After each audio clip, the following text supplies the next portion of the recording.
When do you think the golden era of Minecraft was? Now, I bet most of you had a gut reaction, an answer that just came to you. Minecraft has been around for quite a long time, over 10 years in fact. Since the start of the game's initial popularity, players have had differing opinions on the golden years of the game. Whether they point to their emotions, feelings, statistical data, or whatever, Minecraft has certainly been a dartboard for criticism.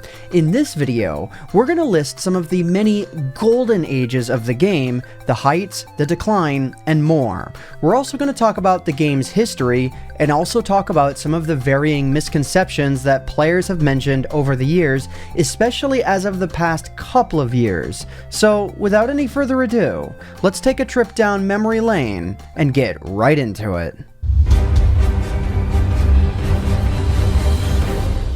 When Minecraft Pre-Classic originally came out, there wasn't much holding it up on its legs aside from its unique gameplay features. The game, as it sat, was fairly bare bones. Build and break. That was literally it. That's not to say the beginning of the game didn't have any selling points, but those points were largely overlooked, with early player bases not even realizing the full potential of the game yet. Minecraft became a springboard for Notch, however, allowing him to add tons of interesting features as time went on. While pre-classic versions certainly weren't the largest in terms of the player base, some might still point to the pre-classic versions of Minecraft as being some of its most memorable moments, and while we'd not exactly say that Classic 0.0.10a from May of 2009 was a golden age, it was certainly the spark that eventually lit the fire. Shortly after the first official release of Minecraft Pre-Classic, Notch quickly began working on a multiplayer version of the game. In under a month from the very first release, Notch had created a fully working multiplayer test known as Classic 0.0.15a, and 7 days later on June 8, 2009, he released multiplayer to the world in Classic 0.0.16a. From this point on, everything changed.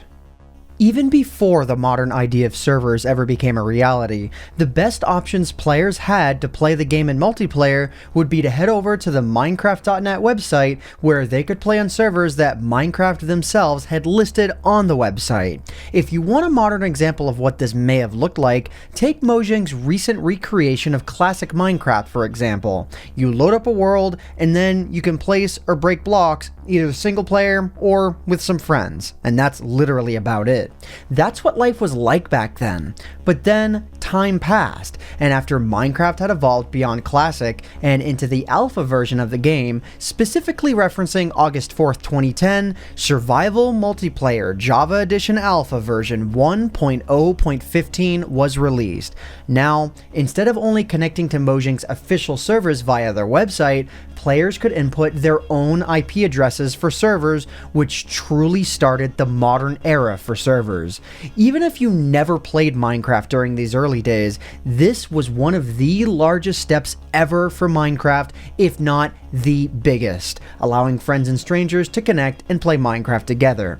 Many players stamp this day as Minecraft's official launching point. On this day, Minecraft's oldest and still operating server was released, simply known as Minecraft Online. Since the server's beginnings, the world of Minecraft Online has not been restored or regenerated since the server's initial release, meaning it is the longest continuously running world in all of Minecraft server history.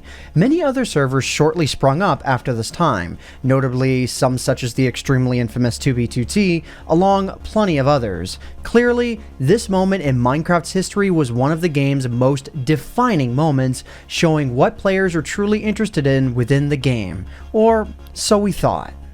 Just when we thought that the Minecraft community had finally gotten accustomed to the game itself, third-party Java developers completely spun the game on its head.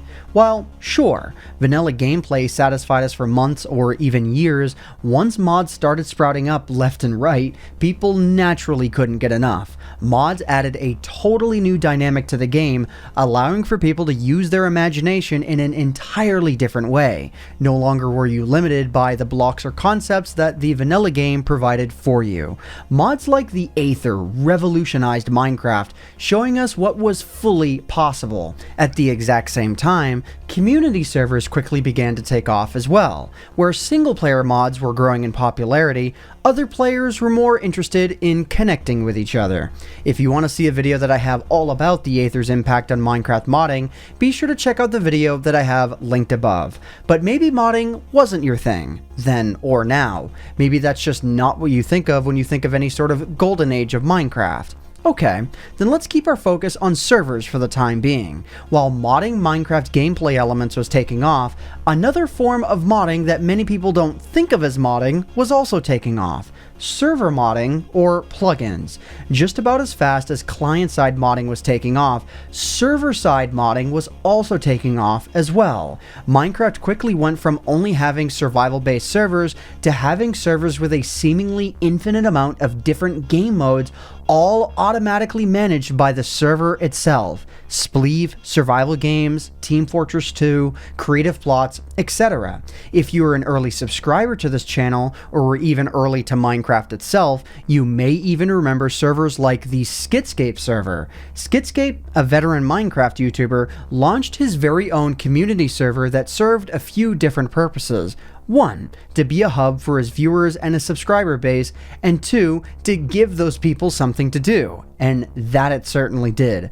On a server, he actually had all of the game modes that I listed above. Now keep in mind, this was like 2012 when this is all still very primitive. While by today's standards this doesn't seem like all that much, at the time it was really revolutionary. On Tony's server, you could connect and instantly hop into minigames with players at the ready. There were hardly any dry moments. If you hopped on, you could find players no matter what time of day. While he wasn't the only person to run a multi-server network, Skitscape's Minecraft server was in fact one of the absolute very first self-contained multi-server networks using Asset Gateway to connect to the servers before Bungee Cord was even around, for those who know what that is. At this point, Minecraft's popularity, which had been rising, skyrocketed. The game was in full swing, with players by this point knowing exactly what they wanted, whether it be modded content to do on their own, servers to play on, videos to watch, or whatever. Minecraft was going somewhere, and everybody knew it by this point. After servers like Skitscapes, we gained fully recognized companies like Hypixel, Mineplex, Hive, and more, jumping into the server game and giving people exactly what they were asking for. Minigames were in demand, and players' appetites were quite easy to satisfy.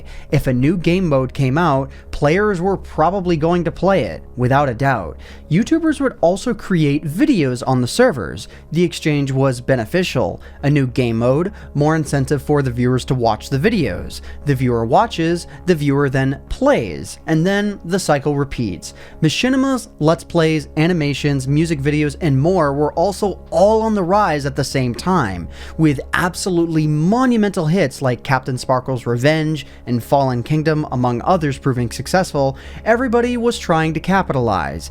Even people like Game Grump's comedy band Starbomb shockingly were able to feature Notch in a song on their 2014 video game comedy album Player Select called Minecraft Is For Everyone. Minecraft's reach was completely undeniable, and the height had seemingly been reached. Around this point, Minecraft's success in the eyes of many was beginning to taper off, whether it be the Eula debacle, the combat update, 1.8 not being friendly to modders, or whatever other reason, but the public consensus was that the game was suddenly not relevant. Minecraft's dark ages were upon the community, whether people realized it or not yet. Some blamed Mojang for the lack of interesting updates, Microsoft's acquisition, or even just general player interest. We saw players leave the community, spearheading new projects, or even leaving entirely. Minecraft was seemingly quote-unquote dead. Since the game's obvious decline, people pointed to Google Trends, showing the dip in interest, even though intrinsically, Google Trends, especially in Minecraft's case, does have many flaws. To name a few, it kind of only applies to Java Edition, since Pocket Edition users, and now Bedrock Edition users, didn't and don't typically Google Google things as much as they used to, with the advent of apps, already knowing the material, alongside in-game aids such as the console's tutorial mode and the altered Pocket Edition crafting system. People just Googled Minecraft less. Interestingly, using Google, one of the world's biggest companies ever, as a control variable on their own Google Trends website, you can even see that searches for Google peaked in 2013 and is tapered off in terms of searches. Although, looking at the Minecraft Google Trends, you can see a certain spike heading upwards right now. Right now, Minecraft is headed skywards and it's showing no sign of slowing down. As of a few weeks ago, Aubrey Norris of Mojang tweeted out Minecraft views on YouTube and streaming platforms reached all-time highs last month, meaning July. If all goes well, August will hopefully beat July. An interesting thing to note, going back to Google Trends, however, is when sorting by YouTube searches, Minecraft isn't at its peak. It's rising, but it's just over half of what it was in July of 2013, meaning Minecraft is finding its place in the YouTube algorithm and hopefully everyone's hearts once again. We mentioned it not long ago, but even PewDiePie is playing the game frequently on his channel and his views are ridiculously large. With star power such as that, it's no wonder the game is becoming so relevant once again. So now for the final question. What has been your golden era for Minecraft? Do you think Minecraft's best years are behind it or ahead of it? Let me know in the comments section down below. But other than that, that just about does it for me for now. If you guys enjoyed this video, please consider leaving a like on it, because it would really help out myself and Michaelmcchill, who co-wrote and edited this video, the channel and the video quite a lot. But anyways guys, I hope you all enjoyed. My name is AntVenom and I bid you all farewell. Thanks so much for watching.